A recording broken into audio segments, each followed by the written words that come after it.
और आज BSP supremo Mayawati का जन्मदिन है। बीएसपी सुप्रीमो मायावती के जन्मदिन को पार्टी जन कल्याणकारी दिवस के रूप में मना रही है। इस मौके पर बीएसपी अध्यक्ष मायावती एक किताब जिसका नाम मेरे संघर्षमय जीवन एवं बीएसपी मूवमेंट का सफरनामा भाग 20 का और इसके अंग्रेजी संस्करण a travelogue of my struggle ridden life and BSP movement part 20 का विमोचन करेंगे। थोड़ा सा नीचे हो जाइए।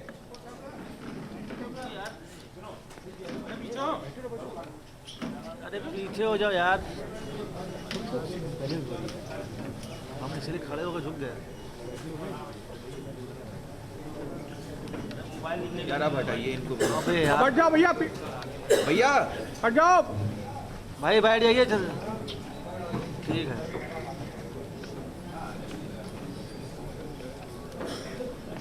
बैठ जाओ भाई, बैठ जाओ।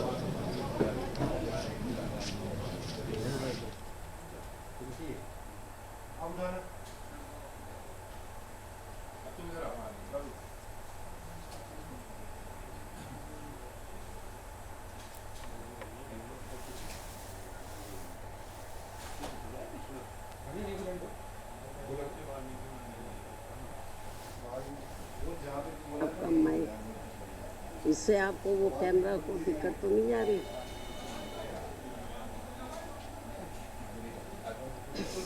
मीडिया बंधुओं, जैसा कि आप लोगों को ये विदित है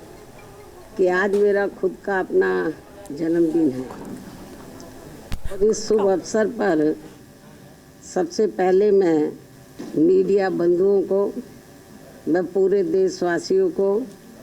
तथा बीएसपी के सभी छोटे बड़े पदाधिकारियों एवं कार्यकर्ता आदि को भी नववर्ष 2025 की हार्दिक बधाई एवं शुभकामनाएं देती हूँ। साथ ही कुदरत से ये भी कामना करती हूँ कि अपने देश में ये नववर्ष इन सभी की ज़िंदगी में खूब खुशहाली व तरक्की लाए। इस कामना के साथ ही अब मैं अपने जन्मदिन के संबंध में ये कहना चाहूँगी कि नव वर्ष के पहले महीने में ही अर्थात आज के ही दिन दिनांक 15 जनवरी को पूरे देश भर में पार्टी के लोग मेरा जन्मदिन, विशेषकर इसे जन कल्याणकारी दिवस, पीपल्स वेलफेयर डे के रूप में मनाते हैं और इस दौरान उन जन कल्याणकारी योजनाओं के बारे में अपने लोगों को बताते हैं जिन्हें यहाँ यूपी में 4 बार मेरे नेतृत्व में रही बीएसपी की सरकार में शुरू व लागू भी किया गया है, जिनसे फिर यूपी के खासकर गरीबों, दलितों, आदिवासियों, पिछड़े वर्गों, मुस्लिम व अन्य अकलियतों की स्थिति में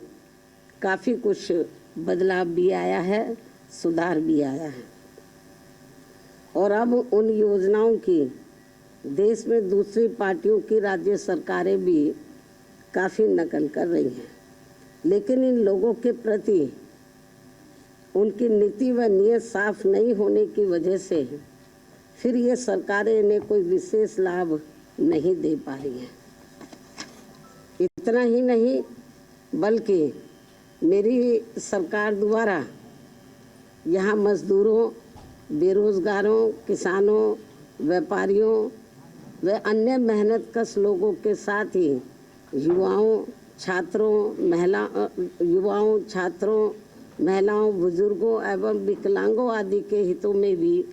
अनेकों नई जन कल्याणकारी योजनाएं शुरू व लागू भी की गई हैं, जिनसे इन्हें काफ़ी ज़्यादा लाभ पहुंचा है और जिनसे प्रेरित होकर अब पार्टी के लोग यहाँ फिर से यूपी में व यूपी की तरह पूरे देश में भी ऐसी ही जन कल्याणकारी सरकार बनाने के लिए पूरे जी जान से लगे हैं और यदि इसके लिए पार्टी द्वारा किए गए कार्यों के प्रति इनकी पूरी ईमानदारी व निष्ठा आदि होती है तो फिर यही मेरे जन्मदिन पर इनका हमेशा ये विशेष तोहफा भी होगा। इस उम्मीद के साथ ही अब मैं अपनी पार्टी के ऐसे सभी छोटे बड़े पदाधिकारियों, कार्यकर्ताओं एवं शुभचिंतकों आदि का भी हार्दिक दिल से आभार एवं शुक्रिया अदा करती हूँ, जो इसी सोच व धारणा के तहत ही मेरा जन्मदिन मना रहे हैं। साथ ही इस अवसर पर परम पूज्य बाबा साहब डॉक्टर भीमराव अम्बेडकर एवं मान्यवर श्री कांशीराम जी के कारवां को आगे बढ़ाने के लिए बीएसपी को पूरे तन मन धन से सहयोग करने का अपना संकल्प भी दोहरा रहे हैं। और अब उनका बढ़ चढ़कर यही नारा है जो आज के दिन जो वो लोग नारा लगा रहे हैं, मेरा जन्मदिन मनाने के मौके पर वो नारा लगा रहे हैं कि बाबा साहब का मिशन अधूरा बीएसपी करेगी पूरा। मान्य बहन जी करेगी पूरा, खूब नारे लगा रहे हैं। जो बड़े बड़े पूंजीपतियों व धन्ना सेठों के धन बल पर नहीं, बल्कि बहुजन समाज के गरीब एवं अन्य स्वाभिमानी मेहनत का समाज के लोगों के खून पसीने की कमाई के अंशदान से ही पूरा होगा। ये नारा तो लगाने है, नारा लगाने से काम नहीं चलेगा, तो उसके लिए इनको हर क्षेत्र में एफर्ट्स भी करने होंगे। इसके साथ ही अब मैं अपने जन्मदिन के इस खास मौके पर भी देश में विशेषकर अनुसूचित जाति, जनजाति एवं अन्य पिछड़े वर्गों में समय समय पर जन्मे अपने उन सभी महान संतों, गुरुओं व महापुरुषों में भी खासकर महात्मा ज्योतिबा फूले, श्री छत्रपति शाहू जी महाराज, श्री नारायणा गुरु, परम पूज्य बाबा साहब डॉक्टर भीमराव अम्बेडकर एवं मान्यवर श्री कांशीराम जी आदि को भी पूरे तय दिल से नमन एवं आदर सत्कार करती हूँ, जिन्होंने अपनी पूरी जिंदगी इन वर्गों के लोगों को अपने पैरों पर खड़ा करने के लिए समर्पित की है, जिनके अधूरे रहे कारवां को आगे बढ़ाने के लिए अब मेरी भी पूरी जिंदगी लगी हुई है, जिससे प्रभावित होकर ही मान्यवर श्री कांशीराम जी के जीते जी से ही पूरे देश में पार्टी के लोग आज के दिन अर्थात हर वर्ष 15 जनवरी को मेरा जन्मदिन काफ़ी उत्साह के साथ व इसे प्रेरणा एवं जन कल्याणकारी दिवस के रूप में बहुत ही गर्व व हर्ष के साथ मनाते हैं। और इस बार भी ये लोग मेरे 69वें जन्मदिन को हमेशा की तरह इसे मिशनरी भावना से जन कल्याणकारी दिवस के रूप में मना रहे हैं, जिनकी मैं पूरे तय दिल से आभारी भी हूँ। और इस मौके पर मैं भी अपनी जिम्मेवारी एवं दायित्व को समझते हुए व निभाते हुए अपनी पार्टी व मूवमेंट के हित में पार्टी के लोगों को हमेशा की तरह इस बार भी सावधानी के तौर पर उन्हें ये आगाह करना चाहती हूँ कि पिछले कुछ वर्षों से बीएसपी के विशेषकर दलित बेस वोट को कमजोर करने व उसे तोड़ने के लिए अब यहाँ कांग्रेस, बीजेपी, सपा व अन्य जातिवादी पार्टियां भी आए दिन किस्म किस्म के साम दाम दंड भेद आदि अनेकों हथकंडे इस्तेमाल कर रही है, जिनसे इन्हें कदम कदम पर जरूर सावधान रहना है। हालांकि इस मामले में मैं भी इन्हें समय समय पर काफ़ी सचेत करती रहती हूँ, वरना ये सभी जातिवादी पार्टियाँ इन्हें कभी भी सत्ता में आसीन नहीं होने देंगी और इसके बिना इन्हें बाबा साहब डॉक्टर भीमराव अम्बेडकर के अथक प्रयासों से भारतीय संविधान में मिले कानूनी अधिकारों का सही से पूरा लाभ नहीं मिल सकता है। खासकर सरकारी नौकरियों में तो इनके आरक्षण को इन्होंने कोर्ट कचहरी की आड़ में काफ़ी हद तक निष्प्रभावी ही बना दिया है। इतना ही नहीं बल्कि SC ST के साथ साथ OBC वर्गों के लोगों को भी आरक्षण एवं अन्य कानूनी अधिकारों का अभी भी इन्हें पूरा लाभ नहीं दिया जा रहा है। और अब कांग्रेस पार्टी तो सही समय पर आने पर इनके आरक्षण को ही पूरे तौर से ख़त्म करने में लगी है, जिसका ये ऐलान भी कर चुके हैं। ऐसे में कदम कदम पर कांग्रेसी नेताओं द्वारा संविधान को दिखाना व नीले कपड़े आदि पहनकर किस्म किस्म की नाटकबाजी करना, ये सब यहाँ दलितों एवं अन्य उपेक्षित वर्गों के साथ इनका छलावा व ढोंग नहीं है तो और क्या है। इस पर भी इन लोगों को जरूर ध्यान देना है। जबकि देश में बीएसपी मूवमेंट के कारण दलितों एवं अन्य उपेक्षित वर्गों में परम पूज्य बाबा साहब डॉक्टर भीमराव अंबेडकर एवं उनके निर्मित किए गए मानवतावादी संविधान के प्रति आई जागृति व सत्ता संघर्ष हेतु आई चेतना आदि के कारण अब विशेषकर दलित एवं आदिवासियों के वोटों को हथियाने में इन सभी विरोधी पार्टियों में उनके चहेते बनने की भी काफी होड़ लगी हुई है, किंतु उनका हक छीनने में अभी भी कोई पार्टी पीछे नहीं है। अर्थात ये सभी पार्टियां एक ही थैली के चट्टे बट्टे हैं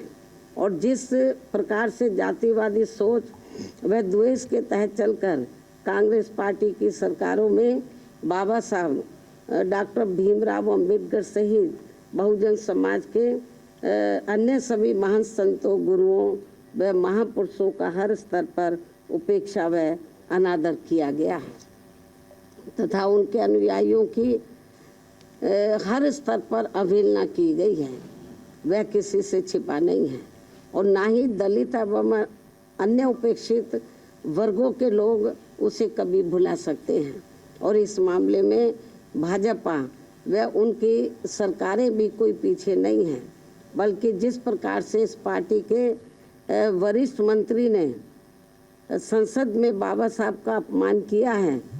और उसका अभी तक भी उन्होंने पश्चाताप नहीं किया है, तो उससे अब इन वर्गों में इस पार्टी के प्रति रोष व आक्रोश कभी भी कम होने वाला नहीं है। चाहे इनके वोटों के लिए ये पार्टी आए दिन कितने भी अभियान क्यों न चलाती रहे और इस मामले में घोर जातिवादी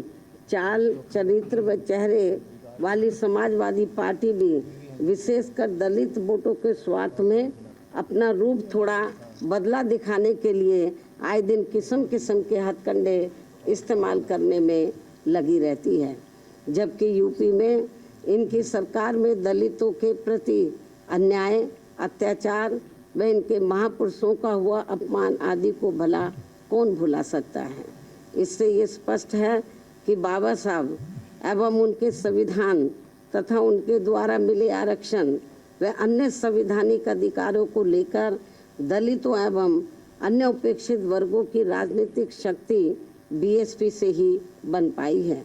किंतु इनके वोटों के स्वार्थ के लिए कांग्रेस, बीजेपी व सपा आदि अब आसानी से कामयाब होने वाली नहीं है, जिसके लिए ये पार्टियां आए दिन किस्म किस्म के हथकंडे भी इस्तेमाल कर रही है, जिनसे इन लोगों को हमेशा सावधान रहना है।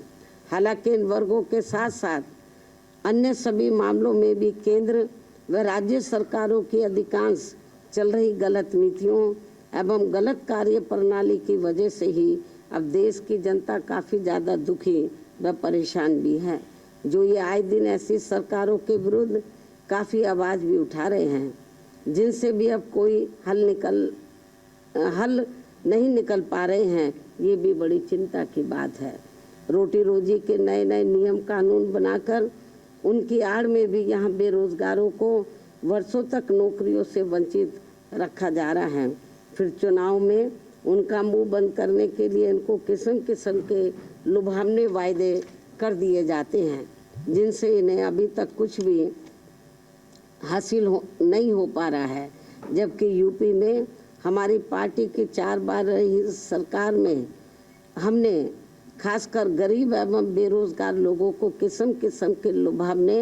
वायदे न करके उन्हें सरकारी व गैर सरकारी क्षेत्रों में बड़ी संख्या में रोटी रोजी के साधन उपलब्ध कराए हैं, जिनसे आप सभी अवगत हैं। लेकिन दुख इस बात का है कि चुनाव में भोली भाली जनता अपनी पार्टी के इन सब कार्यों को भुलाकर विरोधी पार्टियों की गारंटी व लुभावने वायदों आदि के बहकावे में आकर पुनः ऐसी सरकारों को सत्ता में ले आते हैं जिनकी शुरू से ही कथनी व करनी में काफ़ी अंतर रहा है। इसके साथ साथ देश में दलितों, आदिवासियों व अन्य पिछड़े वर्गों को अब खासकर सरकारी नौकरियों में उन्हें आरक्षण का भी पूरा लाभ नहीं मिल पा रहा है, अर्थात अब इनकी ये सुविधा ना के बराबर ही रह गई है। मुस्लिम व अन्य धार्मिक अल्पसंख्यक समाज के लोग भी हर मामले में अब अपने आप को काफ़ी असुरक्षित ही महसूस कर रहे हैं, जिससे इनका विकास भी रुका हुआ है।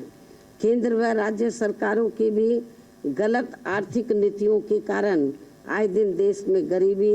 बेरोजगारी एवं महंगाई। ये थोड़ा दरवाज़ा खोल दो भाई, क्योंकि खांसी आ रही है मीडिया को, तो थोड़ा खोल दो। केंद्र व राज्य सरकारों की भी गलत आर्थिक नीतियों के कारण आए दिन देश में गरीबी, बेरोजगारी एवं महंगाई आदि भी काफ़ी ज़्यादा बढ़ रही है, जिससे विशेषकर यहाँ गरीब एवं मध्यम वर्ग के लोग सबसे ज़्यादा परेशान व दुखी भी हैं। ऐसे में अब मैं अपने जन्मदिन के मौके पर सर्व समाज के लोगों में से खासकर दलित एवं अन्य उपेक्षित वर्गों के लोगों से यही कहना चाहती हूँ कि इन्हें अपनी सभी समस्याओं से छुटकारा पाने के लिए अब बाबा साहब डॉक्टर भीमराव अंबेडकर एवं मान्यवर श्री कांशीराम जी आदि के बताए हुए रास्तों पर ही चलना होगा, वरना इनकी जिंदगी सदियों पुरानी यहाँ गुलाम व लाचार ही बनकर रह जाएगी। जिससे बचने के लिए अब इन वर्गों के लोगों को एकजुट होना व सत्ता में आना बहुत ज़रूरी है। साथ ही इसके लिए इनको कांग्रेस, बीजेपी व अन्य जातिवादी पार्टियों के सभी हथकंडों से भी हमेशा ही सावधान रहना है, जिनके बारे में समय समय पर मैं खुद भी अपने लोगों को सचेत करती रहती हूँ। और अब मेरा यही कहना है कि यदि हमारी पार्टी के लोग हर स्तर पर सावधानी बरतते हुए अपनी पार्टी व मूवमेंट को आगे बढ़ाते हैं, साथ ही समय समय पर जो भी इन लोगों को पार्टी से संबंधित जरूरी कार्य व दिशा निर्देश आदि दिए जाते हैं, और यदि वे समय से उन पर पूरी ईमानदारी व निष्ठा से अमल करते हैं और अपनी पार्टी व मूवमेंट को हर चुनौती का मुकाबला करके उसे आगे बढ़ाते हैं तथा सत्ता में भी लाते हैं, तो तभी फिर ये अपने लोग विकसित हो सकते हैं तथा वे आत्मसम्मान एवं स्वाभिमान की भी जिंदगी व्यतीत कर सकते हैं, जो इस समय बहुत ज़रूरी भी है। इन्हीं ज़रूरी बातों के साथ ही अब मैं हर वर्ष की तरह इस वर्ष भी आज अपने जन्मदिन के मौके पर मेरे नेतृत्व में अपनी पार्टी व मूवमेंट की 1 वर्ष की अवधि में जो भी गतिविधियां रही हैं, जिनका पूरा लेखा जोखा व विवरण मेरी किताब मेरे संघर्षमय जीवन एवं बीएसपी मूवमेंट का सफ़रनामा में हिंदी व अंग्रेजी में वर्णित किया गया है। और ये पुस्तक पार्टी से जुड़ रहे खासकर नई युवा पीढ़ी को सही मार्गदर्शन देने का कार्य करेगी तथा इसमें बीएसपी का वास्तविक इतिहास भी निहित है, जो आगे आने वाली पीढ़ी के लिए भी बहुत ज़रूरी है। और अब मैं इस अति महत्वपूर्ण पुस्तक के 20वें हिंदी व अंग्रेजी संस्करण का विमोचन करूं, लेकिन उससे पहले मैं देश की राजधानी दिल्ली में इस समय यहाँ विधानसभा के लिए हो रहे आम चुनाव में, जिसमें बीएसपी भी पूरी तैयारी व दमदारी के साथ अकेले ये चुनाव लड़ रही है, और जिनसे मुझे ये पूरी उम्मीद है कि इस बार चुनाव में हमारी पार्टी पहले से बेहतर रिजल्ट जरूर लाएगी, बशर्ते यदि ये चुनाव पूरे तौर से फ्री एंड फेयर होता है और ईवीएम में कोई गड़बड़ी व धांधली आदि नहीं की जाती है, जैसा कि अधिकांश पार्टियां इसकी आशंका भी जता रही हैं। साथ ही आप लोगों को ये भी मालूम है कि इस चुनाव में, दिल्ली में जो असेंबली का चुनाव हो रहा है, इस चुनाव में कांग्रेस, बीजेपी व आम आदमी पार्टी पूर्व की तरह इस बार भी जनता को अनेकों लुभावने वायदे व गारंटी आदि देकर ये चुनाव लड़ रही है, जिसमें काफ़ी होड़ मची हुई है। जबकि इन पार्टियों ने यहाँ कई बार सत्ता में रहकर अपने किसी भी चुनावी वायदे को पूरा नहीं किया है। इतना ही नहीं बल्कि दिल्ली में अपनी रोटी रोजी के लिए बड़ी संख्या में खासकर नज़दीक के राज्यों से और उसमें भी यूपी व बिहार से आकर अधिकांश झुग्गी झोपड़ियों में बसे लोगों के साथ तो यहाँ इन सभी विरोधी पार्टियों की रही सरकारों ने हर स्तर पर इनके साथ काफ़ी सोतेला रवैया अपनाया है। कोरोना काल में तो इनके साथ काफ़ी बुरा बर्ताव किया गया है, जिसकी जानकारी आप सभी को है। इसके साथ ही दिल्ली के गवर्नेंस को लेकर आप पार्टी की दिल्ली सरकार व केंद्र सरकार भी कोई कम नहीं है और कांग्रेस पार्टी तो इन दोनों की जननी है, जबकि व्यापक जनहित व जन कल्याण के मामले में सर्व समाज का हित बीएसपी में ही निहित व सुरक्षित है, ये सभी जानते हैं। और इसलिए दिल्ली विधानसभा आम चुनाव में सभी लोग बहुत सोच समझकर अपना वोट करें तो ये उचित होगा। हालांकि दिल्ली के करोड़ों लोगों की रोटी रोजी, हर प्रकार की सुख शांति, कानून व्यवस्था व अन्य बुनियादी सुविधाओं संबंधी देखभाल आदि के मामलों में केंद्र व दिल्ली राज्य सरकार की अलग अलग कानूनी जिम्मेदारियां हैं, जिसके अभाव को लेकर कोई सरकार अपने आप को दोष मुक्त नहीं कर सकती है। इसके बावजूद संकीर्ण राजनीति व चुनावी स्वार्थ के कारण आप व भाजपा आदि का रवैया जन व देश हित से परे गंभीर आरोप प्रत्यारोप व एक दूसरे को जन विरोधी साबित करने का ही ज़्यादा है। साथ ही आए दिन की जा रही नफरती व भड़काऊ पोस्टरबाजी आदि पर चुनाव आयोग को तत्काल सख्त कार्रवाई करनी बहुत ज़रूरी है तथा इस चुनाव को आप भाजपा व कांग्रेस के लुभावने वायदों आदि से भी बचाना होगा। ऐसे में दिल्ली की जनता अगर आप व केंद्र सरकार एवं कांग्रेस पार्टी आदि से मुक्ति चाहती है तो उनको बड़े सुधार की तरफ अर्थात अम्बेडकरवादी बीएसपी को चुनाव में समर्थन करना व उसके उम्मीदवारों को जिताना बहुत ज़रूरी है। तभी फिर भारतीय संविधान के मूल निर्माता व खासकर SC ST व OBC वर्गों के मसीहा परम पूज्य बाबा साहब डॉक्टर भीमराव अम्बेडकर के अथक प्रयासों से इन्हें सरकारी नौकरियों में व अन्य और क्षेत्रों में मिले कानूनी अधिकारों का भी यहाँ दिल्ली में पूरा लाभ नहीं मिल पा रहा है। इन्हीं की तरह ही यहाँ मुस्लिम समाज व अन्य अकलियतों की भी स्थिति कोई खास ठीक नहीं है। इसलिए अब इन लोगों को यहाँ ऐसी सभी विरोधी पार्टियों को फिर से आजमाने की ज़रूरत नहीं है, अर्थात अब इन्हें सत्ता में आने से ज़रूर रोकना होगा, बल्कि इसके स्थान पर इन्हें यहाँ सर्वजन हिताय व सर्वजन सुखाय की नीतियों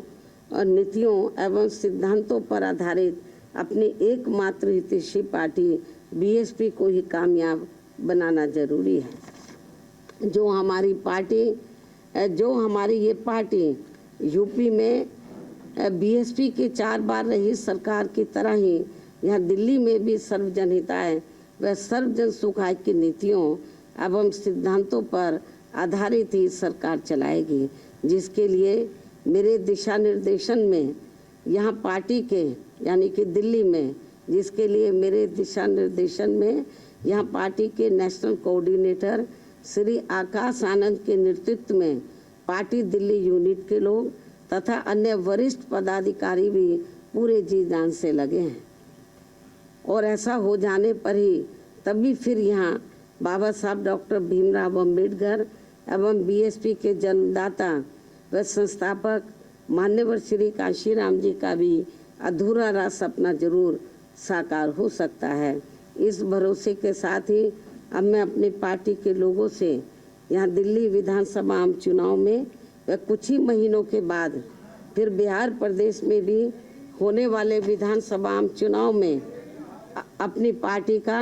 बेहतर रिजल्ट लाने की पुरजोर अपील करती हूँ। और ऐसा हो जाने पर फिर आज यही इनका मेरे जन्मदिन पर खास तोहफा भी होगा।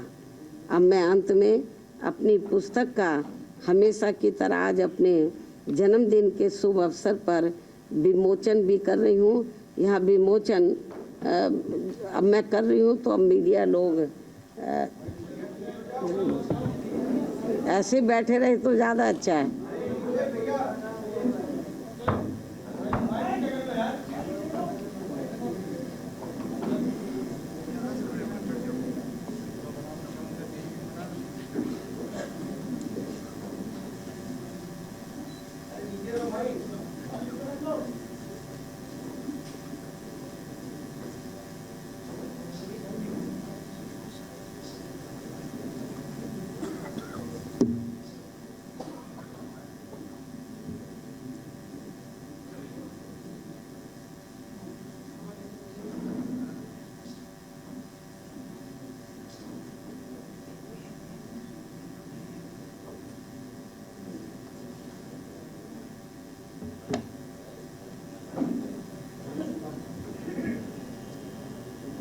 आप दोनों को जोड़ लेना, एक्सपर्ट हैं आप लोग तो इधर की उधर फोटो करने में। यदि मीडिया बंधुओं के कुछ जरूरी सवाल हैं तो वे एक न्यूज नेशन अब व्हाट्सएप पर